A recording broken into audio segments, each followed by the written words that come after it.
Amén. Yo creo que cuando realmente tú tienes expectativa, ¿no? Como dice el hermano Daniel, si tú en la semana estás orando, Señor, yo voy a reunirme el domingo, quiero que tú me hables, quiero que tú me toques, hermano, Dios va a responderte, ¿no? Pero si tú vienes y, bueno, vengo porque tengo que ir, ¿no? Entonces, quizá va a pasar poco, ¿no? Dios responde según tu expectativa, según tu búsqueda. ¿Mm? Amén. Vamos a estar compartiendo ahora. Ustedes saben, hermanos, la palabra de Dios es nuestro patrón, ¿no? La palabra de Dios es de donde nosotros aprendemos, donde nosotros tomamos ejemplo. Y hoy día quiero que veamos en la palabra de Dios el patrón, el ejemplo de lo que deberíamos ser nosotros o de lo que es la iglesia, ¿ok? De lo que somos nosotros como cristianos. Porque si no interpretamos bien las cosas, si no vemos las cosas como deben ser, vamos a vivir frustrados, vamos a vivir infelices. Por ejemplo, acá tengo mi celular, ¿no? Y el celular fue creado, fue diseñado para algo, ¿sí o no? ¿Para qué fue diseñado el celular? Para varias cosas, ¿no? Para comunicarte, recibir y poder llamar, si tienes crédito, por supuesto, ¿no? Ahora, por supuesto, para más cosas, ¿no? Tiene las redes sociales, puedes enviar mensaje, GPS, ¿no? Para ubicarte dónde estás, para guiarte hacia dónde vas. Todas estas cosas fueron diseñadas, pensadas para esto. ¿Qué pasa si esto yo lo quiero usar para algo diferente? Por ejemplo, yo lo quiero usar como escobilla para lavar. ¿Ah? ¿Va a funcionar? No, pero yo voy a tratar de que saque la mugre. ¿Va a funcionar? No. Ok, entonces, ¿qué le va a pasar si este celular hablara y pensara, verdad? ¿Cómo se va a sentir este celular tratando de ser escobilla para lavar? ¿Cómo se va a sentir? Frustrado, maltratado. ¿Cómo más se va a sentir? Va a mirar a los demás escobillas que sí funcionan y ¿qué va a pensar? Yo no sirvo, ¿no? O va a sentirse menos o va a criticar a los demás, ¿verdad? Esas escobillas que se creen, ¿no? Ellos sí lavan y yo no. Va a necesitar un psicólogo. El celular va a necesitar un psicólogo para que el psicólogo le diga que tú sí vales. Tú eres bueno. Pero mientras trate de funcionar en lo que no ha sido creado para hacer, ¿el psicólogo y el psiquiatra le va a servir? No, porque no sale sintiéndose mejor de la cita con el psiquiatra, el psicólogo, y vuelve otra vez a tratar de funcionar, de ser escobilla, y sigue pensando, no, tengo que ser positivo, soy una buena escobilla, soy una buena escobilla, soy una buena escobilla. Tarde o temprano se siente otra vez como frustrado, porque está tratando de funcionar en algo para lo que no fue creado, ¿no? Deprimido, frustrado, etcétera, etcétera. Infeliz también. Por eso déjame preguntarte, hermano, ¿cuán feliz eres tú? ¿Cuánto gozo hay en tu vida? Gozo que viene del Señor. ¿Cuánto gozo hay en tu vida? ¿Cuántos quieren tener el máximo gozo en sus vidas? Amén. ¿Tú sabes que tú no puedes buscar el gozo? ¿No puedes comprar el gozo? El gozo es producto de una vida que está cumpliendo el propósito para el cual fue creado. Entonces el gozo yo no lo puedo buscar, no lo puedo encontrar. El gozo va a aparecer en mi vida cuando yo esté en el lugar que Dios quiere que esté, en el momento que Dios quiere que esté. De repente mi vida se va a llenar ¿de qué? De gozo, ¿no? ¿Por qué? Porque estoy funcionando en aquello para lo cual fui creado, ¿ok? Por eso, hermano, hermana, tú tienes que encontrar, empezar a funcionar, vivir para aquello que tú fuiste criado, porque si no tu vida va a estar frustrada, triste. Y ¿sabes qué? No es que no tengas, el que no tengas problemas no te hace feliz ni te da gozo. El que tengas dinero no es lo que te da gozo. Tú puedes tener problemas, puedes tener necesidades, pero si estás en el lugar, si estás viviendo como Dios quiere que vivas, vas a tener como consecuencia gozo, paz, los frutos que vienen de estar en una relación con Dios. La Biblia dice que Cristo sufrió la cruz por el gozo que estaba puesto delante de Él. Él tuvo un momento que tuvo que orar y dijo: Señor, si es posible que pase de mí esta copa, pero no se haga mi voluntad, sino la tuya. Cuando Él rindió su voluntad a Dios y dijo: Señor, yo voy a hacer lo que tú quieres que yo haga, dice que ahí Él se levantó y dijo: vamos, se acerca el que me entrega. No tuvo miedo al futuro, no tuvo miedo a la cruz, no tuvo miedo a sus enemigos, no tuvo miedo a los que lo entregaban. ¿Por qué? Porque el problema nunca fueron los de afuera. El problema siempre fue rendir su voluntad o rendir la voluntad a Dios. Nadie te puede quitar el gozo. ¿Cuántos sabían eso?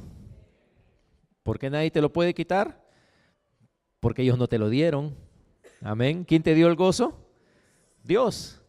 Y cuando tú vives conforme a lo que Dios quiere, entonces vas a poder tener aquellas cosas que necesitamos. Si no, vas a necesitar un psiquiatra.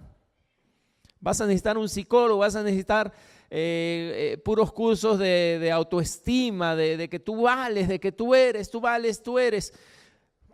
Si yo estoy siendo usado en aquello para lo cual fui creado, nadie me tiene que decir que yo valgo. Yo sé que valgo.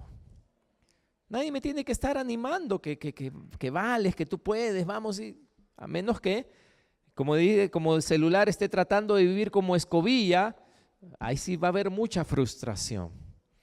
Y lo que quiero que veamos ahora, hermanos, es en el libro de Hechos, si me acompañan en el capítulo 1, es esas vidas que son nuestros antepasados, vamos a decirlo así, espirituales, esos jóvenes, esos señores, señoras, que después de que Jesús murió, empezaron a vivir la vida cristiana. Vamos a ver qué podemos aprender de ellos. Vamos a ver ellos qué tienen que enseñarnos a nosotros. Como decía, esos jóvenes, hombres y mujeres que vivieron hace 2000 años, que la Biblia nos registra cómo vivieron, qué hacían, para que nosotros que vivimos 2000 años después podamos leer acerca de ellos y podamos decir: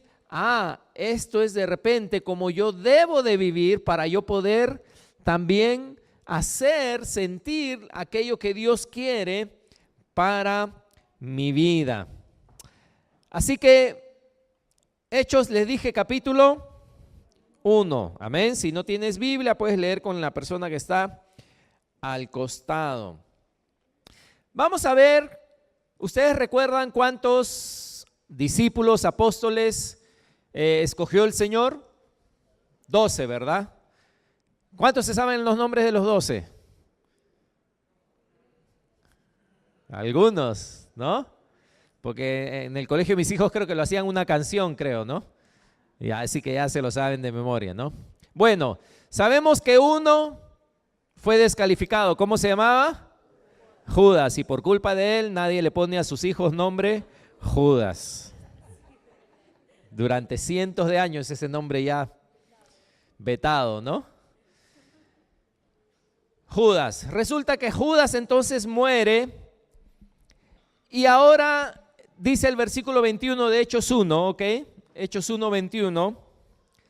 Se reunieron, dice: y es necesario pues que de estos hombres que han estado juntos con nosotros todo el tiempo que el Señor Jesús entraba y salía entre nosotros, comenzando desde el bautismo de Juan hasta el día entre nosotros fue recibido arriba, uno se ha hecho testigo con nosotros de su resurrección. A ver, para que entendamos, eran 12, uno muere, ¿y qué tienen que hacer?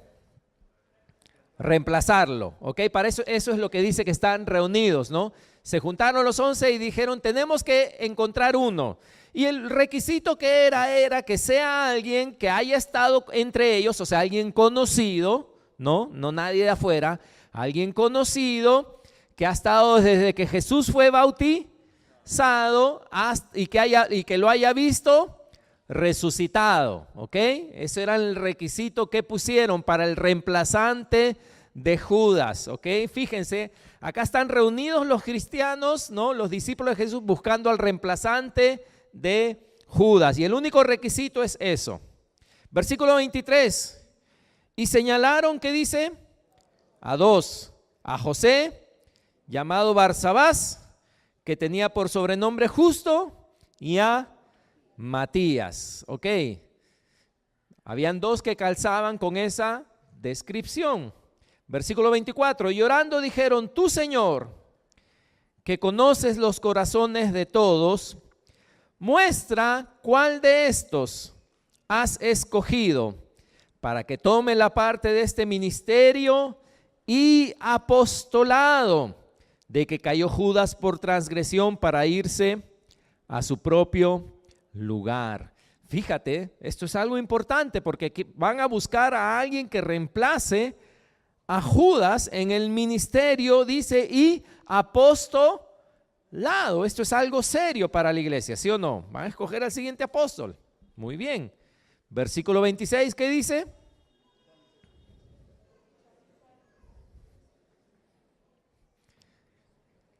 ¿Qué hicieron los cristianos? ¿Qué hicieron los 11? Y les echaron suertes, y la suerte cayó sobre Matías y fue contado con los 11 apóstoles. Tú nunca has escuchado una prédica de esto, ¿verdad? Les echaron, dice que. Tú dirán, ¿qué? ¿No sabe qué cosa? ¿Qué están haciendo Juan, Pedro? Ahora, ¿cómo nosotros echamos suertes? Dados, ¿sí o no? ¿Quién saca el número más alto, no? Entonces Matías agarra su dado y le salió 5, y José saca su dado y le salió 2. ¿Sobre quién cayó la suerte? Matías, ¿no? Otra forma es saca 2 palitos, ¿no? Que no se vea el largo. Ya, Matías, tú saca uno y José, tú saca otro. ¿Quién sacó el más largo? Matías, ¿no? Piensa en un número del 1 al 10. ¿Qué número pensaste? 4. ¿Y el otro qué dice? 5. Pues más, ¿no? Más vivo. Fíjense, le echaron suertes. Dicen que en ese tiempo la costumbre judía de la época era escribir los nombres en piedras, 2 piedras, que las ponían en un depósito y las sacudían en el depósito, tipo la cajita, hasta que salía una piedra de tanto sacudir, y la piedra que salía era la que la persona escogida, ¿no? De esa forma echaban en esa época suertes. ¿Qué podemos aprender de esto? Porque cualquiera diría que entonces Juan y que no tenían discernimiento. ¿Acaso Dios no hablaba? ¿No les podía decir? No, ellos pensaban, Señor, no poner la mano en los 2. ¿Cuál de los 2 tú quieres? ¿No? Y de repente que sientan una mano temblando. Este es el que el Señor quiere. O el Señor hablándoles de repente. No, el Señor me ha dicho de que tú quieres. Vemos que se encontraron en una encrucijada de que había puesto para uno, ¿y cuántos candidatos tenían que cumplían? 2. Y dejaron que eso los detenga. Se quedaron diciendo, Señor, hasta que tú no nos hables no vamos a hacer nada.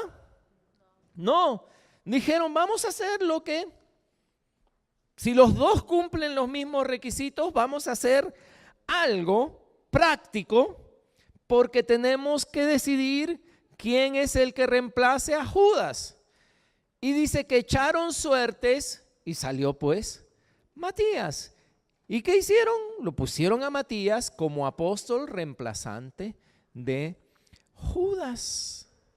¿Qué quiere decir esto, hermano? Quiere decir que muchas veces tú espiritualizas todo por las puras. Cuando Dios quiere que seas, ¿qué? Práctico. Señor, ¿cuántos dicen, Señor, tendré que ir a la iglesia hoy?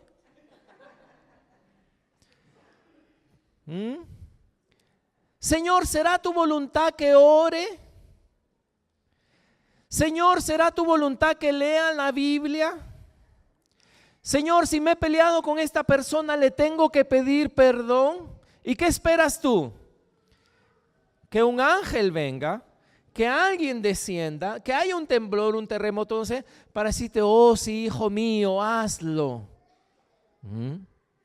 Ahora, yo no te estoy diciendo que de ahora en adelante andes con tu moneda, ¿no? Señor, debo leer la Biblia y pum, cara o sello, ¿no? No, sino lo que Dios quiere es que no pongas pretextos para no actuar. Amén. Porque ellos podían haberse quedado ahí, Señor, hasta que tú no nos muestres quién es, no hacemos nada.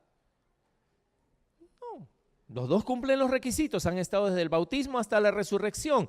Tenemos dos, son de confianza, son conocidos, son verdaderos discípulos. Señor, ¿a quién ponemos?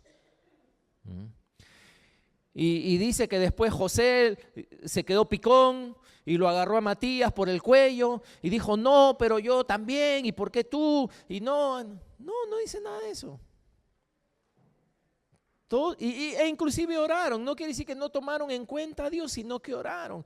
Pero hermanos, si tú supieras a veces cuánto la gente espiritualiza cosas, pero son puros pretextos por sus temores, por sus miedos. Hermanos, si ustedes saben ahora, lamentablemente los chicos, las chicas de la iglesia, cómo espiritualizan sus sentimientos para escoger a su pareja. Oh Señor, ¿será o no será? No. Que el domingo que llegue a la iglesia sea ella a quien la encuentre ahí en la puerta. Que él me mande un mensaje de texto hoy día para saber si es él. Si ustedes supieran, hermanos, la cantidad de espiritualizaciones que la gente... No te estoy diciendo tampoco que te vaya al otro lado, ¿ok? Ni bien la veo, le doy su chape. No. No seas lanza tampoco. Porque el pastor ha dicho que hay que ser práctico, así que ella tiene que atracar. Es que a veces ustedes escuchan cosas que yo no digo, por eso tengo que aclarar. ¿Verdad? Salen con unas revelaciones que nunca se han dicho. Está grabado, menos mal. ¿Cuándo dijo el pastor? No, y es que yo he interpretado eso. Ah, esa es tu interpretación. Pero hermanos, a veces hasta alguien que no es cristiano tiene más sentido para escoger pareja que el cristiano. Porque no está creando angelitos espiritualizados y está diciendo, ese chico es un flojo, es un vago, un desobediente, no me conviene. Aunque se parezca, ¿no?, a Moisés y a José, a Moisés y a Faraón, ¿no? Moisés y Ramsés, ahí está. Aunque se parezca, ¿sabes qué? De frente, no, está tachado, ¿no? ¿Por qué? Porque es un mal chico, es un flojo, es un desobediente, todo. Yo no me puedo meter sentimentalmente con alguien así. Mientras que el cristiano dice, ay Señor, tú me lo vas a cambiar, yo estoy seguro. Tu palabra dice que si yo oro, si me pongo de acuerdo, hermana, ora conmigo por esa persona, no te voy a decir el nombre, pero Dios dice en su palabra que si nos ponemos de acuerdo, ¿verdad? Jericó va a caer. Y como te digo, estás espiritualizando algo que ni Dios ha espiritualizado. ¿Y qué pasa? El tren se pasa.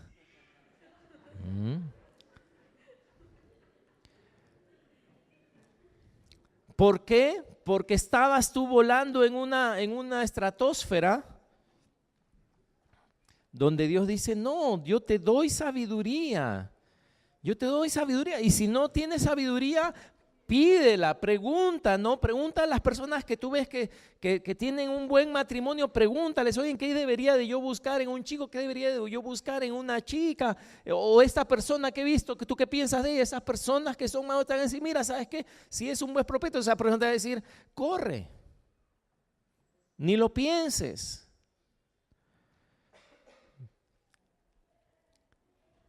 Para decidir muchas veces qué trabajar, qué estudiar, sobre espiritualizamos, ¿no? No tienes trabajo, te ofrecen trabajo, después dices, no, siento que el Señor no quiere que tome este trabajo. Sea flojo, trabaja. Siento que el Señor, ¿qué es que Señor? El Señor no se mete, no sientes nada ahí. Otra cosa es que eres flojo, otra cosa es que no quieres levantarte temprano. Ay, pero es que queda muy lejos.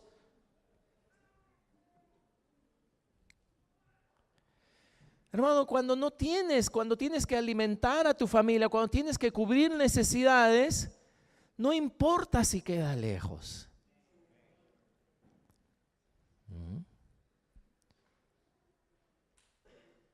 No importa. Me acuerdo, los últimos trabajos que tuve tenía que salir de casa. ¿A qué hora salía Jenny de casa, ahí en Chile? 5:30, 6, ¿verdad? 5:30. Porque mi trabajo quedaba al otro lado de Santiago. ¿Y regresaba a qué hora? Y ella estaba durmiendo ya. Ella no es de las esposas esas que te espero con tu comida. No, Gustavo, caliéntate la comida. Tienes manos ahí. Es de familia, creo, ¿verdad, doctor?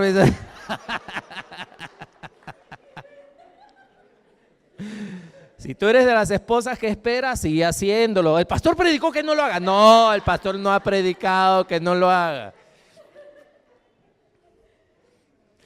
Pero llegaba como a medianoche, porque venía desde el otro lado de la ciudad. No, pero ahora queremos que el trabajo, ¿verdad?, sea en donde está el vecino. Ahora, ¿qué haces en el trayecto, en el bus, desde donde estás hasta que trabajas? Escucha una prédica, lee tu Biblia, haz algo que va a llevar fruto. Lamentablemente ahora hay tanta música que ahora escuchas música solamente. Y no dice, ¿verdad?, que Jesús no dijo, de toda música vivirá el hombre.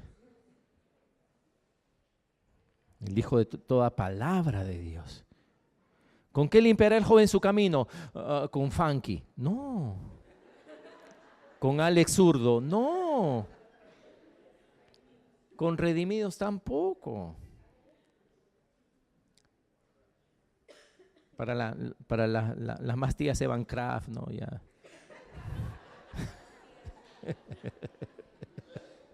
Claro, hay para todas las edades.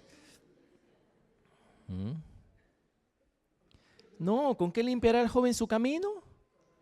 Con guardar la palabra, pero si no la conoces, si no la estudias, si no la memorizas en el micro, si no te vas leyendo ahí tu salmo, memorizando por lo menos, que guardas en tu corazón.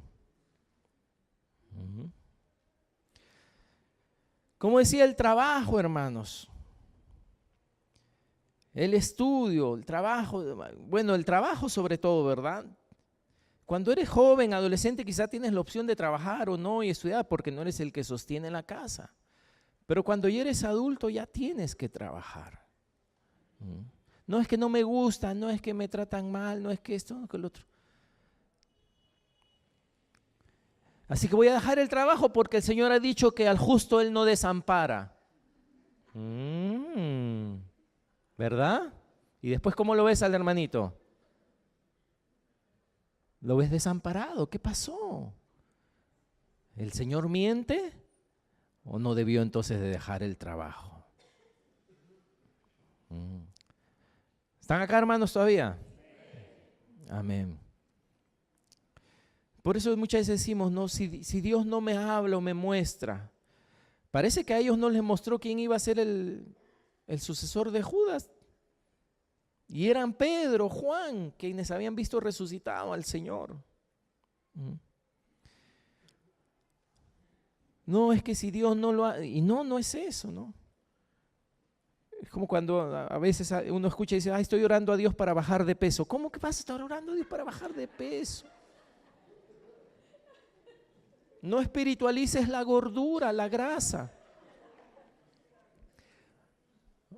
O es algo que no tienes control, ¿verdad? Puede ser algo hormonal, como que está de moda, no son mis hormonas, son mi tiroides, es mi tiroides que me está engordando, ¿no? Está de moda, ya, ok. De repente es tu tiroides, de repente es algo que no tienes control, pero de repente es algo que sí tienes control, hermano. No puedes espiritualizarlo. Pastor, ore por mis hijos que no quieren ayudar en casa. ¿Qué oración va a hacer que tus hijos ayuden en casa? ¿Quién es el que está a cargo ahí? ¿Quién es el que está a cargo ahí? Lamentablemente espiritualizamos tanto las cosas y este versículo a mí lo único que me enseña es que hay momentos que Dios te habla y te dice sí, ¿no? Él es, ella es, pero a veces tú lo espiritualizaste. Pero vemos en la Biblia que sí, hubieron momentos donde hasta ángeles se aparecieron para dar instrucciones. Por si acaso no estoy predicando que Dios no dé instrucciones, ¿ok? Pero cuando no las da, tienes que hacer lo que la sabiduría dice que hagas, lo que la mano te dice que hagas, lo que hasta ese momento has aprendido a hacer. Práctico. Práctico. Y no quedarte simplemente sin hacer nada o espiritualizar cosas que Dios no espiritualiza, porque Dios no responde oraciones sobre asuntos que Él no ha decretado. Dejé mi trabajo porque Dios me va a dar otro. Dios no te dijo que lo dejaras, no era sabio que lo dejes porque no tenías otro. Adivina qué va a pasar. Y Proverbios, hermanos, es el libro especial para esto, por eso es tan práctico, ¿verdad? Dice, por ejemplo, hay un proverbio que dice que el que se mete en pleito ajeno es como el que agarra al perro por las orejas. ¿Qué va a pasar si tú agarras al perro por las orejas? Si no es tu perro, es un perro que no te conoce. ¿Qué pasa? ¡Ay, me mordió! ¿Por qué me mordió? Señor, los perros me odian. No, ¿por qué te mordió? Porque hiciste algo que no debías hacer. Señor, todos los perros contra mí. No. Ay, Señor, tengo perrofobia. No. No. Hiciste algo que no era, ¿qué cosa? Sabio hacer. Ay, pastor, ore porque presté dinero y no me pagan. ¿Quién te dijo que prestes dinero a esa persona que no te puede pagar?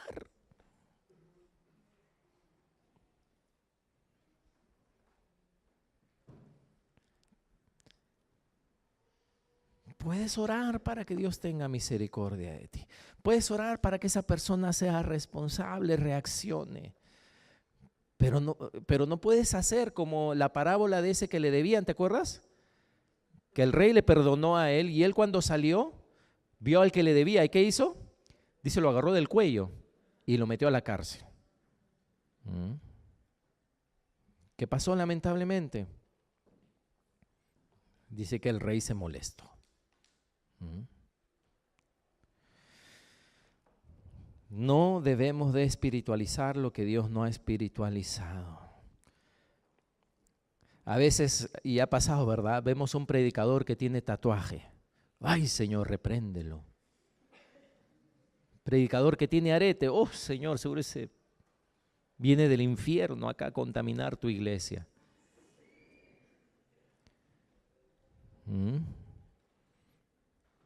Y Dios habla a través de esa persona. Pero como tú tienes un concepto, ¿cómo es un predicador? Santo, ¿verdad? Tiene que venir flotando acá, ¿no? Como con skate eléctrico, ¿no? Flotando, ¿no? Ese sí es un varón de Dios. Sí, ese hombre puede ser más mentiroso, ladrón, todo, pero como obtiene la apariencia, tú dices, y viene otro de repente con un tatuaje, de repente viene con un arete, de repente viene en jean, de repente viene en sandalias y dice, tengo una palabra de Dios para... ¿Qué palabra de Dios? Dice, ese no es espiritual. Y alguien está diciendo, el pastor predicó que nos tenemos que tatuar. ¡No! No te estoy predicando eso.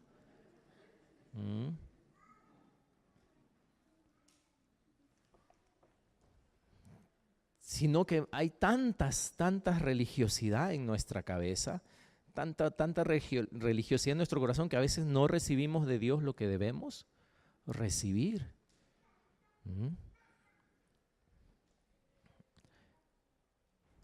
¿Te imaginas al varón que el burro le habló? No te voy a escuchar porque tú eres un burro. Pero era Dios hablando. Amén. La palabra dice, encomienda a Jehová tu camino y confía en Él y Él hará. Muchas veces Dios no te habla, ¿sabías?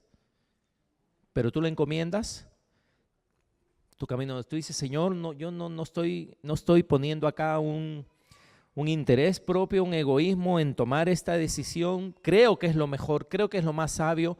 Hay posibilidad de que me equivoque. Pero si me equivoco, Señor, mis caminos están en tus manos. Yo no me voy a ofender si tú me lo muestras. ¿Cuántos no hemos tomado decisión a veces de un trabajo, de un algo y no salió como pensábamos? Eso no es un fracaso, eso no tienes que, ¿verdad? Aprendiste algo de sabiduría. Hay un libro que estoy leyendo que habla, hermanos, más uno aprende de los fracasos que de las victorias. ¿Cuántos casados dicen amén? No, más uno aprende de los fracasos en general que de las victorias. Hablando de los casados, no sobreespiritualices tu matrimonio. Es más práctico que otra cosa. Ay, pastor, mi esposa no me quiere mucho, no me pego a ella. Claro, pues, ¿cómo la tratas? ¿Cómo la tratas? ¿Qué quieres cómo quieres que se sienta? A ella no le das ni para el pan. No la tratas, como dice la Biblia, como un vaso más frágil. No eres amoroso con ella, no eres cariñoso. Si tú no siembras, no cosechas. Pero tenemos magos que quieren cosechar sin sembrar. Mandrake, ¿verdad? No puedes. ¿Y qué se necesita? Sabiduría. Como decía, hay gente que no es cristiana. Tú dices, ¿y ese matrimonio? Que tienen matrimonios que se llevan mejor que los cristianos. ¿Por qué? Ay, no sé, Dios no está ahí. Dios no está en esos matrimonios, pero son sabios. Son sabios. Y a veces uno puede tener a Dios, pero es necio. Y no funcionan las cosas. Porque muchas veces no es cuestión de espiritualizar algo, sino de tomar acción. La Biblia dice, fíate en el Señor de todo tu corazón, no te apoyes en tu propia prudencia. Reconócelo en todos tus caminos y Él enderezará tus veredas, dice la palabra. Quiere decir que a veces uno está caminando y se está desviando un poco, pero si he encomendado mi camino al Señor, Él endereza mi vereda, dice. Amén. Como dice otra traducción, dice, busca su voluntad en todo lo que hagas y Él te mostrará cuál camino tomar. Amén. Así que eso es una de las cosas que vemos de la iglesia, hermanos, que yo decía, Señor, ¿qué quieres mostrar acá en este? ¿Qué hacían ellos? ¿Cómo hacían ellos? ¿Por qué hicieron esto? ¿Por qué echaron suertes? Porque era lo que... No había otra cosa que hacer. Los dos candidatos eran igual, Señor, ¿qué hacemos? No vamos a crear los 13 porque tú dejaste solo 12. Así que vamos a echar suertes. Amén. Suertes, no espiritualizar. Y si tú te das cuenta, porque a veces uno sabe, muchos hombres, sobre todo cuando enamoran a las mujeres, ¿no? Les espiritualizan la cosa. Oye, ¿sabes qué? Justo hoy día abrí mi Facebook y vi tu comentario. Y el Señor me habló a través de él, como no lo imaginas. ¡Ah! ¿Verdad? ¿Verdad que sí? ¿Y ella cómo queda? ¡Oh! ¡Oh! Es un varón de Dios. Mi comentario le llenó el alma. ¿Ah? Pues no te has dado cuenta que lo único que le ha hecho es copiar una cosa que le ha mandado a 10 más. Para ver quién cae. Ese es lo primero. Y ahora lo segundo no tiene que ver mucho con lo primero, pero leyendo el libro de los Hechos, dice, primero vamos a Lucas 24, quédense ahí en Hechos, pero Lucas 24 habla de del mismo tiempo, de la misma época, ¿ok? Ok, vamos a hacer ahora, es como quien dice, ahora vemos algo diferente a lo primero, ¿ok? ¿Qué es lo primero? Sí, Lucas 24. ¿Qué es lo primero? No, debemos de ser prácticos, no espiritualizar lo que Dios no espiritualiza.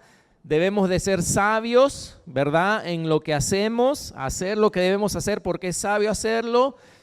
No usar nuestros temores, nuestras cosas como excusas, ¿no? Para poder actuar y hacer lo que Dios quiere que hagamos. Y hemos usado varios ejemplos, por si acaso yo uso varios ejemplos y dices, ay, el pastor habló de mí. No, no he pensado en ti cuando uso los ejemplos, uso ejemplos generales. Si Dios te habló, gloria a Dios. Amén. Si Dios te habla a ti, gloria a Dios. Pues no, ay, el pastor vio mi Facebook. No, no he visto tu Facebook. Lucas 24, versículo 50. Dice, y los sacó fuera hasta Betania y alzando sus manos los bendijo. Y aconteció que bendiciéndoles se separó de ellos y fue llevado arriba al cielo. Ellos, hablando de los discípulos, después de haberle adorado, volvieron a Jerusalén, ¿cómo? Con gran gozo. Y estaban, versículo 53, ¿qué dice?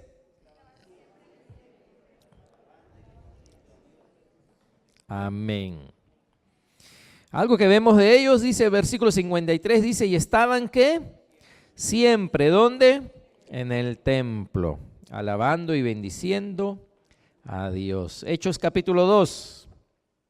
Les dije que guardaran Hechos, ¿verdad?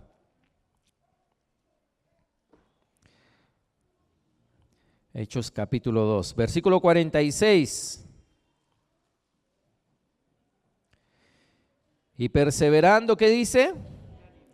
Unánimes. ¿Cada cuánto? ¿En dónde? ¿Y qué más?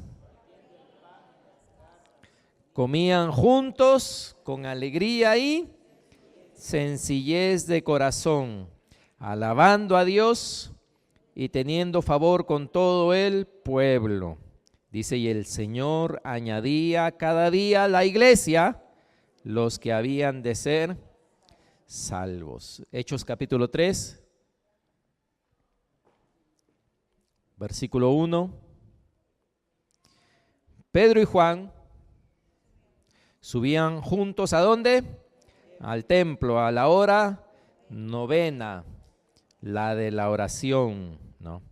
Y era traído un hombre cojo de nacimiento a quien ponían cada día a la puerta del templo que se llama La Hermosa, para que pidiese limosna de los que entraban, ¿dónde? En el templo. Amén. Pregunta. Vemos que los discípulos todos los días estaban en el templo, alabando a Dios, ¿verdad?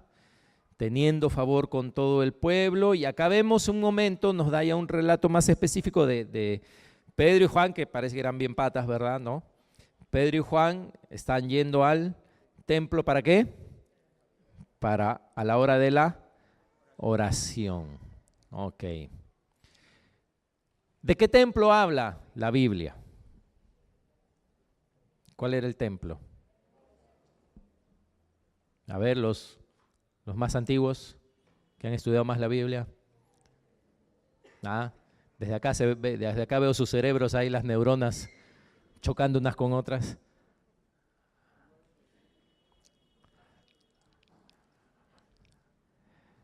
¿Qué templo era?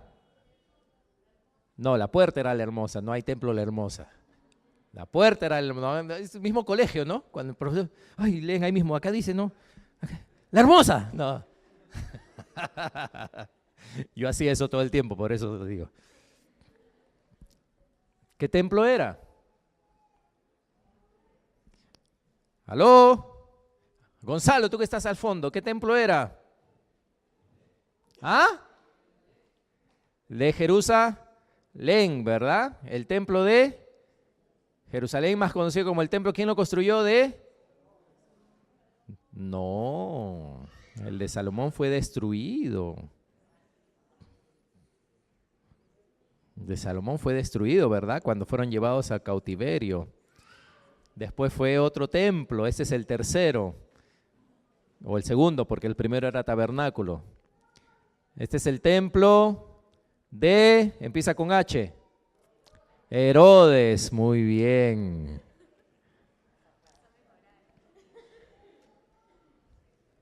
Está bien que piensen. ¿Tú lo hiciste? Muy bien, ese ánimo, ese ánimo. El templo de Herodes. Ok, pero piensen, porque yo cuando leí esto dije, no puede ser. Tenemos acá a los cristianos que ahora creen en Jesús, que ha resucitado, ¿verdad? Ellos ya no sacrifican corderos, ya no sacrifican palomas porque saben que Jesús es el Cordero de Dios. Pero pon, Jenny, el PowerPoint.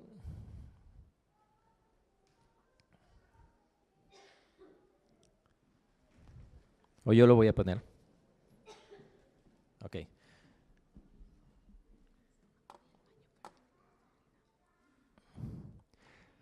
Ahí está. Miren, ese es el templo. ¿Ok? De Herodes. Ahí está justo, ¿verdad? Dice templo de Herodes. No traten de leer las letras chiquitas porque se van a romper el ojo, ¿verdad? Yo les voy a explicar nomás. Y acá en la parte derecha dice patio de los gentiles y lo siguiente que dice es la puerta la hermosa. Ahí te señala la puerta la hermosa. Ahí está. La puerta Jenny, la puerta la hermosa. Mi asistenta, tengo que echarle flores a mi asistente. Puerta la hermosa, ¿ok? Ahí es donde estaba ¿quién? El cojo, ¿no? Está estratégicamente en la puerta de la hermosa antes de entrar. Ahora, pero ese es el templo judío. ¿Qué hacen los cristianos yendo al templo judío? Porque si ustedes se dan cuenta, a ver, Jenny, se puede señalar, la siguiente puerta, más allá, la siguiente puerta, esa puerta ya es la entrada que da al atrio y al templo de verdad, o sea, al atrio donde ya se sacrifican los corderos. Entonces, si yo entraba a esa segunda parte, era ya porque traía mi animal para sacrificarlo. Así que los cristianos no iban a ese otro lado, ¿sí o no? Porque ellos ya no creían en sacrificios de animales. Sin embargo, ellos van a ese primer sitio, dice que paraban ahí, que iban ahí a ese templo. Ahora ese es el templo donde están todos los judíos que van a adorar a Dios. ¿Qué hacen los cristianos yendo al templo donde están yendo los judíos? Iban a orar. Ahora déjenme preguntarles, ¿cuántas sillas habían en esa sección? ¿Cuántas bancas habían ahí para los cristianos? Para ninguno. Así que cuando iban todo el rato tenían que estar ¿cómo?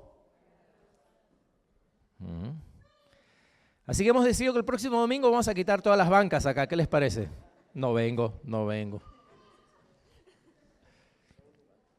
Traes tu banca, muy bien, sabiduría, sabiduría. Está viejito ya, tiene que traer su banca. ¿Sí?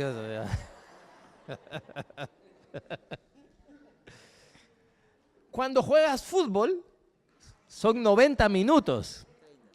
30, ¿no? Tú no juegas ya, no. 30 cada tiempo. Ya, 1 hora parado estás entonces. No solo parado, corriendo y pateando en el arco, ¿no?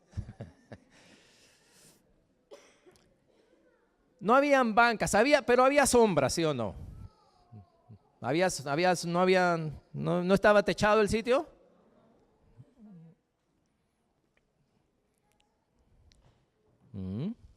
¿Qué comodidades tenían los cristianos?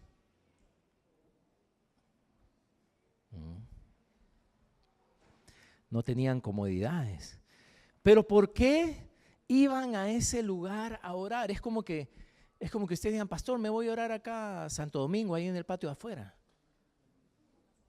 Nazarenas, ¿no? Dice que ahí iban a orar. Hechos 7, fíjense. Hechos 3, versículo 7 ahora dice, y tomándole por la mano derecha le levantó, hablando de ese cojo. Y al momento se le afirmaron los pies y tobillos, y saltando se puso en pie y anduvo, y entró con ellos en el templo, andando y saltando, ¿y qué? Y alabando a Dios. Y todo el pueblo le vio andar y alabar a Dios, y le reconocían que era el que se sentaba a pedir limosna a la puerta del templo, la hermosa, y se llenaron de asombro y espanto por lo que había sucedido. Y fíjense, y teniendo asidos a Pedro y a Juan, el cojo que había sido sanado, todo el pueblo atónito concurrió a ellos al pórtico que se llama de Salomón. ¿Dónde es este pórtico de Salomón? El siguiente, Alejandra, el siguiente por favor. Mi nueva asistenta. Ok, lo de en medio es ese templo que vimos en el cuadro anterior, ok. Y estaba rodeado, fíjense, de esas como columnas, ¿verdad? Donde sí había techito ahí. Y eso sí se llama el pórtico de Salomón. La puerta de la hermosa es la puerta de adelante. ¿Puedes señalar la puerta de la hermosa, Alejandra, con el mouse? Beautiful Gate dice ahí. No sale, ¿no? Ya, ahí. No, esa no, la que sigue. No, más abajo. Uy, Dios mío. Ya, esa es. Esa es la puerta de la hermosa que vimos en antes. Y los llevaron, dice, ¿a dónde? Ahora a los costados, al pórtico del Salomón. Era todo lo que, ese pórtico que rodeaba el templo. Pero otra vez, hermanos, a mí no me deja de sorprender que los cristianos vayan a ese templo. Ahora, nos dice la Biblia que ellos eran, en un momento cuando Pedro predicó, ¿cuántos se convirtieron? 3,000. En otro momento dice la palabra que ya eran como 5,000. ¿Ok? ¿Sabes qué pasaba en ese tiempo, hermanos? Los cristianos, o los discípulos, vamos a decir, de Jesús que se convertían, ellos no tenían un lugar donde reunirse. A excepción de las casas. ¿Y cuántos entran en una casa? Depende del tamaño. ¿Cuántos entran en tu casa? 4.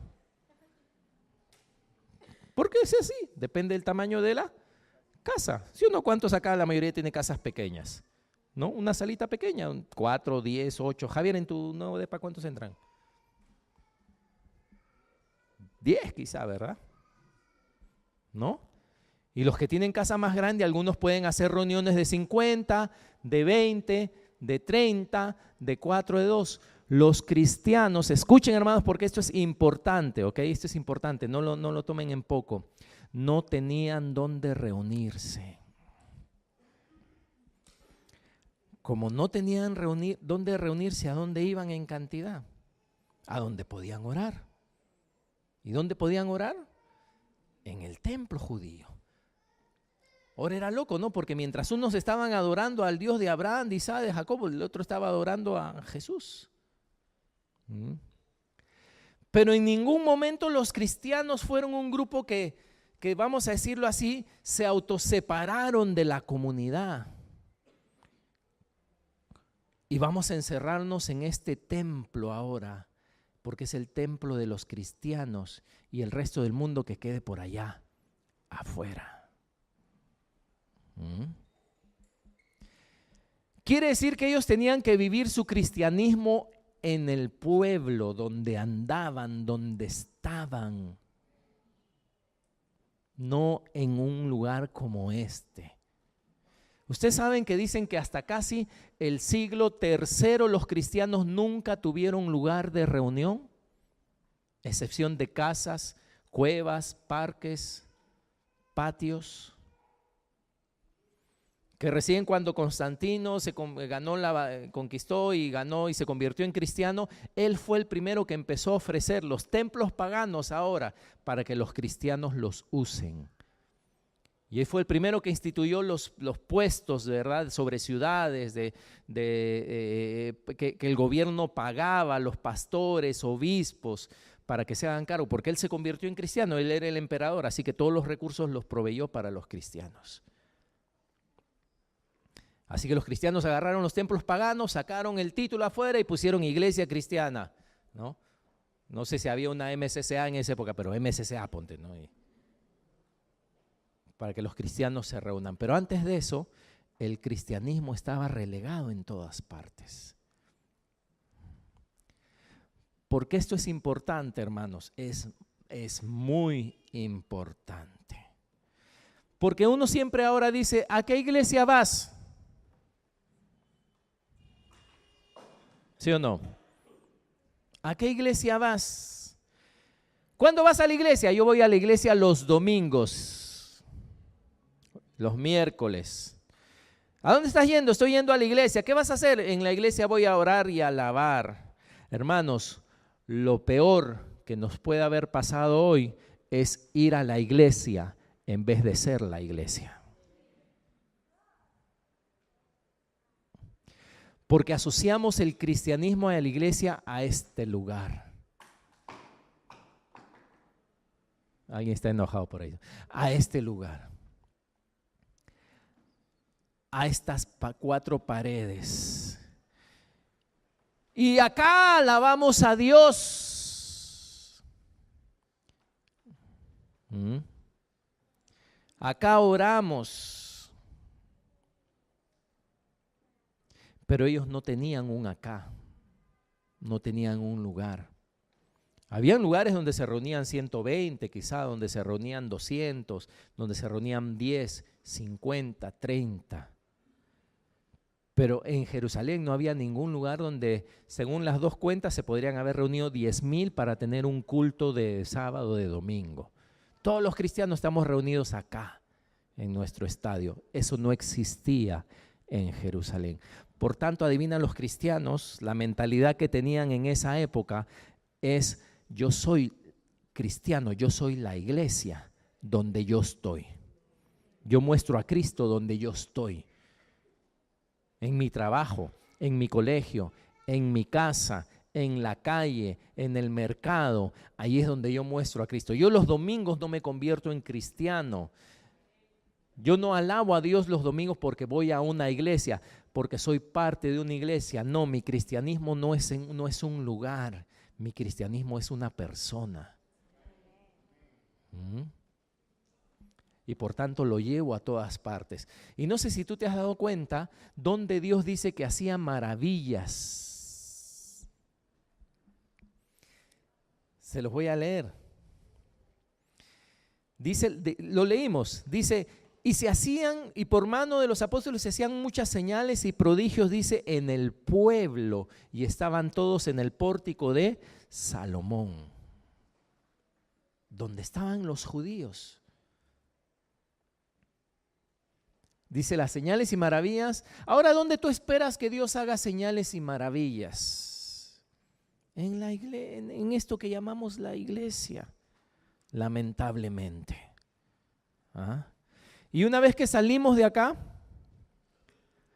nuestra fe se obstruye. Acá podemos creer en Dios y saber que Dios es, pero una vez que salimos, hermanos, ustedes mismos saben cuántas veces Ni bien cruzan esa puerta, la gente se transforma. Ni bien llegan a la casa, se transformaron.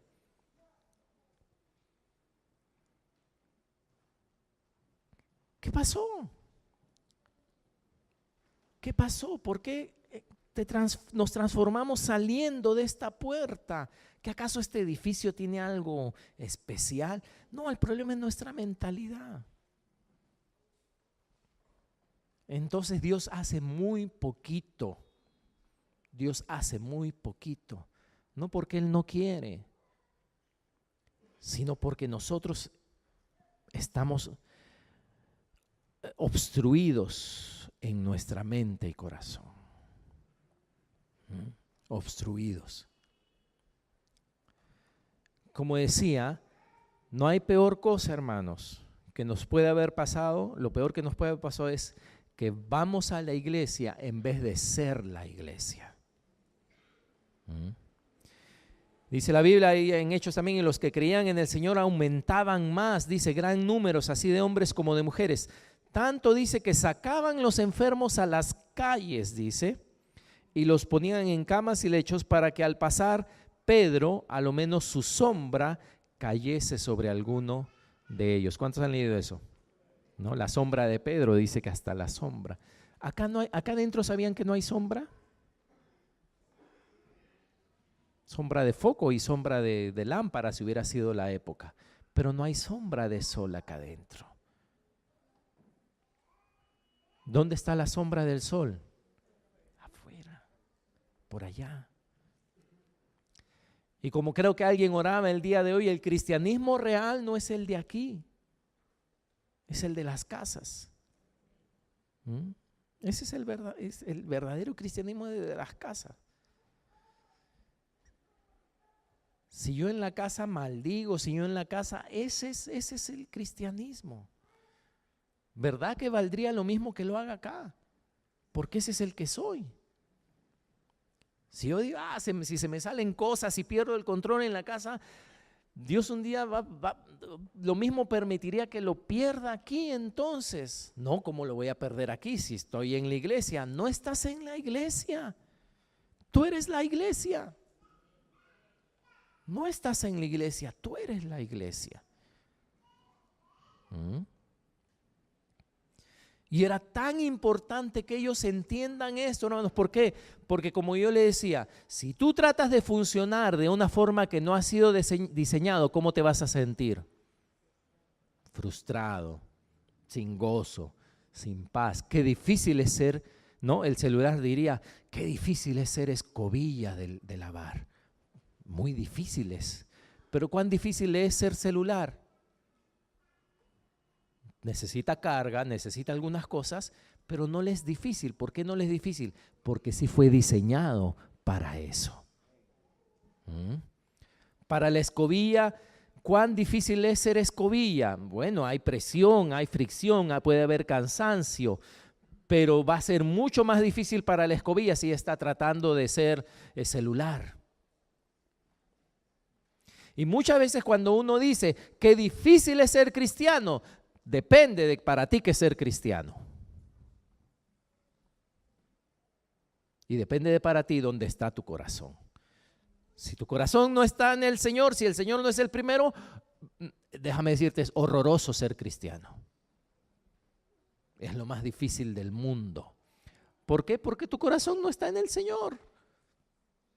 Es recontra difícil, es como tratar de ahogar a alguien, va a haber resistencia. Va a haber resistencia. Cuando tú jugabas en la piscina y tus amigos trataban de ahogarte, ¿te acuerdas? ¿Te acuerdas o no? Antes jugábamos así, yo sé que ahora no jugamos. Antes jugábamos así. ¿No? Hay resistencia porque uno no quiere morir. Así hay resistencia en uno. Cuando el corazón de uno no está en el Señor, no puede vivir la vida cristiana. No es feliz. Ay, la solución entonces es irme al mundo. No te estoy predicando eso. Esa no es la solución. Ya para terminar, hermanos, gracias por su paciencia.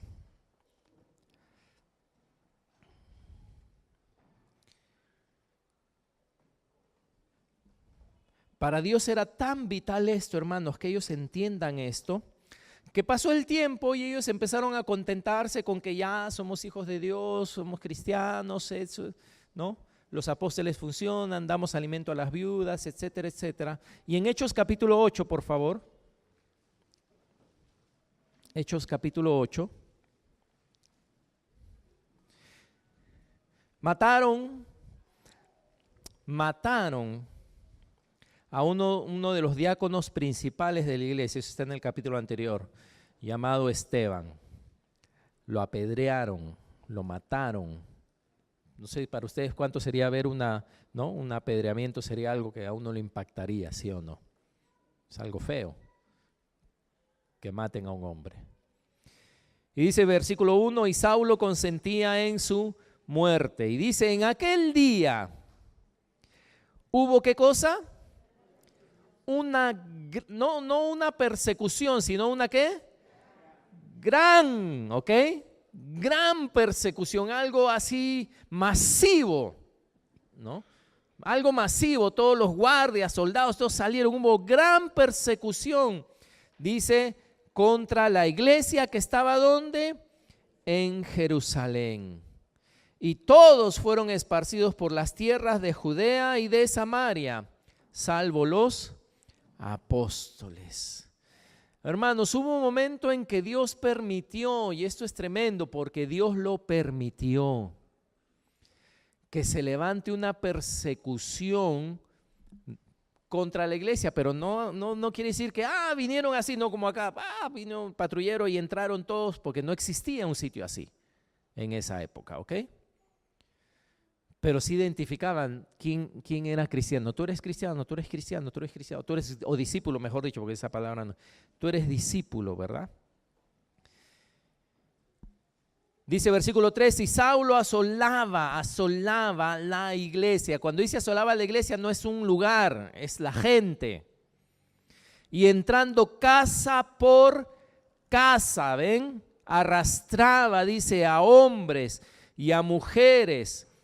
Y los entregaba ¿dónde? En la cárcel. Dios tuvo que traer una persecución a la iglesia. ¿Para qué? Para que la iglesia salga de Jerusalén. Porque ya se habían quedado quietecitos. Y Dios nunca les dijo que se queden en Jerusalén. Tan igual como muchas veces nosotros nos hemos quedado quietecitos donde nos reunimos. Yo voy a la iglesia de lunes a sábado, yo vivo mi vida y hago las cosas, trato de ser lo mejor, mientras el domingo esté en la iglesia, de mis diezmos, de mis ofrendas, cante. Eso es seguro lo que Dios quiere de mí. Equivocado. Si Dios te ha salvado, si Dios te ha rescatado, Él quiere que tú le sirvas, que tú vivas para Él ahora. Adivina qué, tu trabajo, Dios quiere que lo pierdas, no, tu trabajo lo tienes, pero adivina qué, tu trabajo es segundo.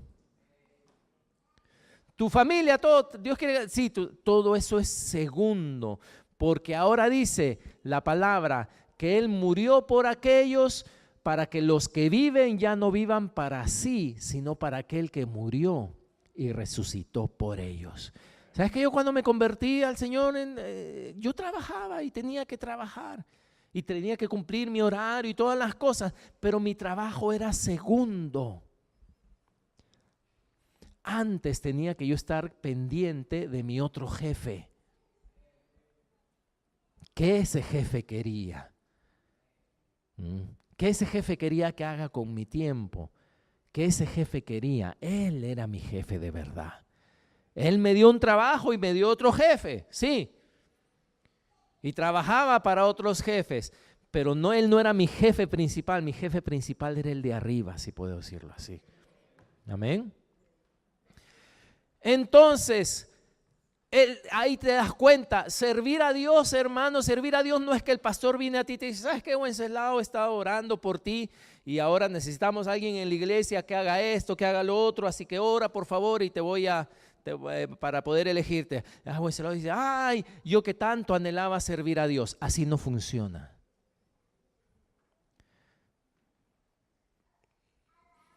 Tu servicio a Dios es un deseo que tú tienes donde tú estás, en tu diario vivir, en tu trabajo, en tu estudio, en tu casa. Ahí tú estudias la Biblia, no porque el pastor te va a invitar a predicar. Tú estudias la Biblia porque tú amas la palabra de Dios, porque tú la necesitas para tu vida diaria, porque te das cuenta que sin ella tú vas a pecar seguramente. Tu servicio a Dios no es, tu estudio de la palabra no es porque te van a invitar a predicar algo, no. Rompes las paredes, rompes estas columnas, rompes todo, hermanos. Y Dios permitió que a los hijos que Él amaba tanto, por los cuales había muerto por ellos, se levanten los guardias de la época, Saulo, y los asolen, dice, los asolaba. Entraban a las casas y los sacaban y los metían a la cárcel. Déjame preguntarte, ¿qué cosas crees que ellos podían llevarse de su casa antes de ir a la cárcel? Una casaca quizás, ¿verdad? Para el frío. Un par de zapatos, no se podían llevar el televisor, nada. Las camas, nada. Y tú sabes que hay otra cosa que podría causar lo mismo, que nosotros salgamos corriendo en nuestras casas sin llevarnos nada.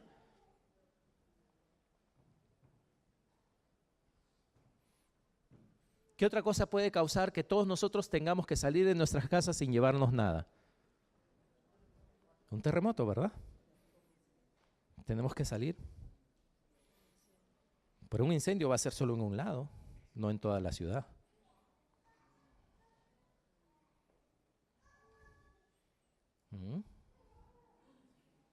¿Se han puesto a pensar en eso? Entraban y los sacaban y los metían a la cárcel. Y dice que fueron esparcidos por todas partes, excepto los apóstoles, los líderes. Dios, ustedes quédense, ni los sacaron. Pero dice ahí el versículo que sigue, versículo 4, ¿qué dice? Pero los que fueron esparcidos, ¿qué dice?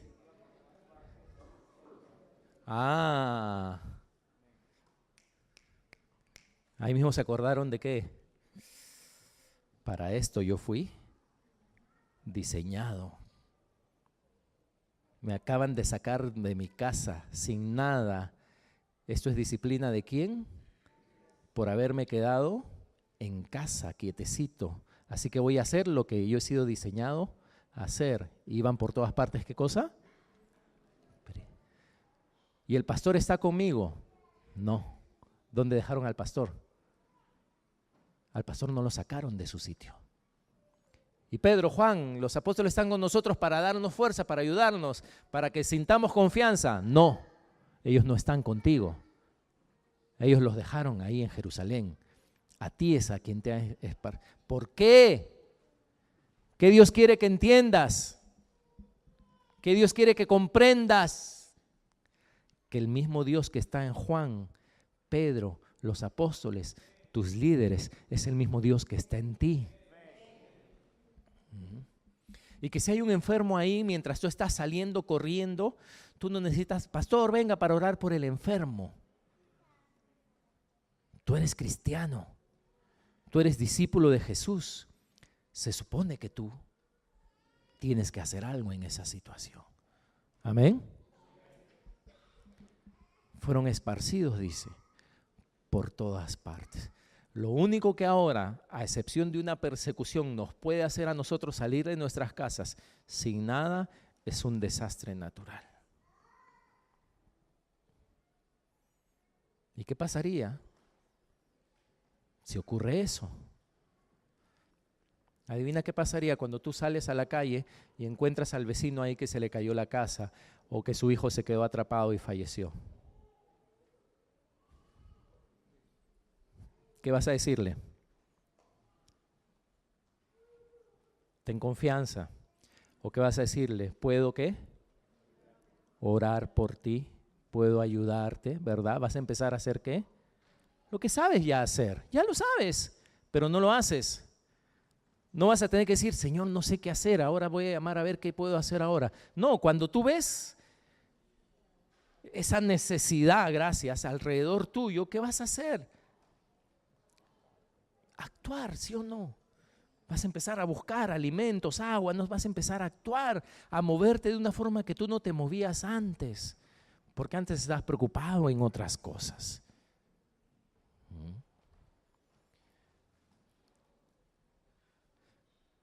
No nos damos cuenta, hermanos, pero realmente eso podría pasar en cualquier momento. En cualquier momento. El que sigue, por favor, vamos a terminar con este video. No sé si pueden apagar, Israel, la luz de acá adelante y poner el audio. Pon play, hija, por favor.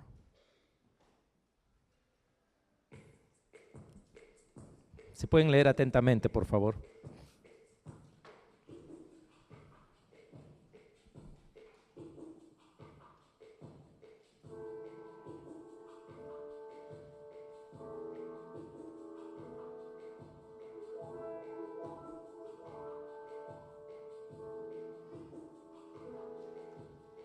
Porque eso dicen los estudios del cerebro, etcétera, etcétera, ¿verdad? Y bueno, yo siempre he sido un poco rebelde, de verdad. Porque todo depende, los estudios te dicen lo que esa persona tiene, no te dice lo que esa persona es capaz de tener. Y ese pastor en China me contaba que él fue también y lo llevaron a una casa a predicar. Así que él dijo, wow, un culto. Dice que toda la gente estaba parada y parecía mismo Metropolitano 6 de la tarde. Lleno de gente, todos apretados. ¿Ok? Así que él se puso adelante, lo mandaron, lo hicieron pasar hasta adelante y se puso adelante y tenía gente así, ¿no? Sentados, dice, por todas partes en la casa. Así que él se puso a compartir con la traductora que tenía y compartió la palabra, el mensaje y todo. Y la gente empezó a orar, ¿no? Y cuando terminó el mensaje y todos oraban, ¿no? Y empezaron a orar, todo, y terminó de orar. Y terminó de orar y la gente no se movió. Entonces le dijo a su traductor, oye, ya, ¿a qué hora acaba la reunión, no? No, acá la reunión no acaba. Acá no reunión la acaba hasta que no acabe. Así que siga compartiendo nomás. Dice que terminaron creo como a las 5 de la mañana del día siguiente. Entonces, a mí me gustaría que hicieran esos test del cerebro en esos lugares. ¿Porque tiene un cerebro acaso de otro mundo, algo? No. Los test solamente te dicen lo que la persona es, no te dicen lo que la persona debería hacer. Como decía, yo ahora todos los domingos yo rompo reglas a montones, porque según los tests ustedes no aguantan más de 30 minutos. Pero si de una hora ustedes se quedan con 5 minutos de esa hora, si Dios les habló una cosa, una palabra de Dios, resucita muertos. Amén. Resucita muertos. Y como decía, ¿no? Como veíamos la iglesia, se reunían en un lugar donde no habían sillas, no habían bancas, donde según la hora que iban, el sol les daba, el sol no les daba, el frío no les daba, para orar, para buscar a Dios. Yo no he visto acá ninguno mirando su reloj o algunos hermanos atrás ahí diciendo, pastor, ya, ¿no? Ya, ¿no?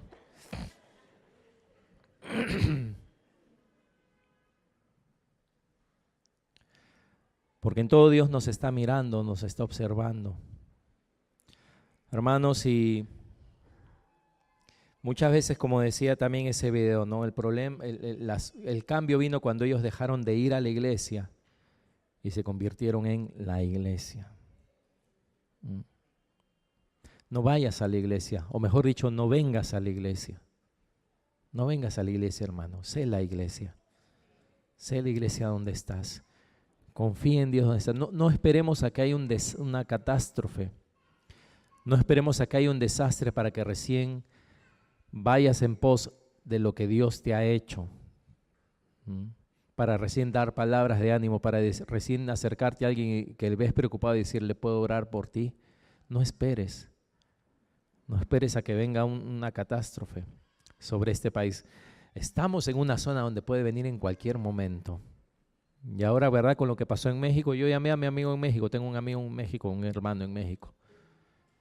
Y me dice, es increíble, dice, lo que tú pasas, lo que tú ves. Y los cristianos sí se movilizan cuando hay una catástrofe. ¿Amén? Sí se movilizan. Pero el problema es que no debemos de esperar a que ocurra para ser cristianos. Pero es nuestra tendencia, como les pasó a ellos, en convertirnos en religiosos y no ser lo que debemos de ser en nuestras casas, en nuestros trabajos, los que trabajan. Acuérdate, tú tienes un jefe más grande que el jefe que tienes en tu trabajo. A él tú te debes. Si a él no le gusta que hables cosas que no debes hablar, adivina qué, él es tu jefe. Si a él no le gusta que robes, adivina quién. A nuestro jefe natural a veces le dice, roba nomás, ¿no? Roba. Pero al jefe de arriba no le gusta que robemos. Y él es nuestro verdadero jefe. Pónganse en pie, amados hermanos.